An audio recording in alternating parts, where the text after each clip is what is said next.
Today's word? Loom. Loom. Loom. Can you say loom? Sure, loon, like the water bird. No, loom. Oh, you mean like hot air balloon? No again. Loom. Oh, loom. I knew you could. What the heck's a loom? Let's talk about looms. A loom is a machine, frame, or device designed to facilitate the interlacing of threads at a 90-degree angle in order to manufacture a textile, like this one.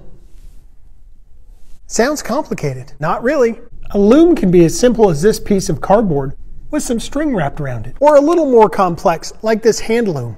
But it all boils down to making the job of weaving textiles easier. While archaeological evidence points to human weaving activity as early as 20,000 years ago, the first evidence of widespread loom use appears in Asia around 7,000 years ago. And in the Andean region of South America, loom use dates to at least 3000 BC. In fact, the people of the Andes were master weavers, creating beautiful textiles using threads and yarns made from camelids, like llamas and alpacas, as well as cotton. Good old cotton. In Peru, the tradition of using backstrap looms has thrived for thousands of years. Today, many people still use traditional methods to create beautiful textiles, like these. This Inca textile featuring a monkey motif is about 600 years old. Nice, huh? And this contemporary bag was manufactured in Peru sometime in the 1980s. The people of the Andes used textiles to create shawls and robes and ponchos and belts and many other items.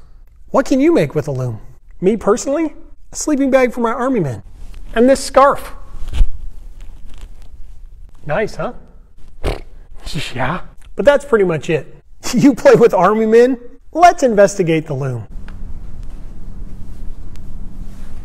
Detective Hack, Joey with the Eager Weaver. Is it true that there's a looming investigation at the Harrod Center? I prefer the term pending. Pending investigation. Can you be more precise? No. I would not want to jeopardize a looming investigation. Has a crime been committed? Huh. You be the judge.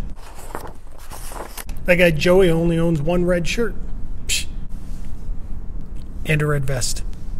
So a crime was committed? And a red vest. Well, I cannot give you any specifics, but we are looking at a situation that involved a sword, possibly a shuttle and a shed. We're just picking through the evidence right now. Frankly, this is turning out to be a really warped entanglement. Do you play with army men? No comment. Can you be more precise? I can't really say anything more. But I can. Let's talk more about looms. A hand loom like this one has simple, easy to understand parts. The major pieces are the warp rod, where your fiber's attached, the heddle, and the cloth roll. There's some other parts here too, like this thing, but I'm not really sure what the name of it is. The twisty knob, maybe. Now the warp rod is where the warp, or the vertical strings in your weaving, are attached. And the cloth roll, back here, is where the finished textile is rolled as it's manufactured. And the heddle's kind of the business end of things. The heddle pulls the warp fibers into place, lifting or pressing down every other strand, allowing the yarn to pass through the fibers without actually weaving in and out of each strand. And this gap created between the fibers, that's called the shed.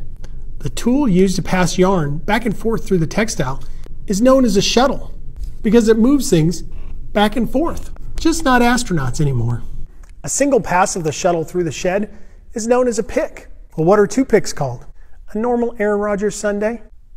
What? Never mind. And did I mention the weft? The what? No, the weft. While the vertical strands of a textile are known as the warp, the horizontal strands are known as the weft. And believe me, fellas, you better know your weft from your wife. That's terrible. I'd like to thank everyone for watching today. This was a really great chat about looms. I hope you enjoyed the video. We'll see you next time. I will personally weave no stone unturned in this investigation. I will pull every string I've got until there's nothing left. I think an individual did engage with a sword. There was possibly some battening, some beating, and some picking. We're looking at evidence inside of a shed as well as inside of a shuttle. No, I won't weave anything out. I don't think I weft anything out. Loom.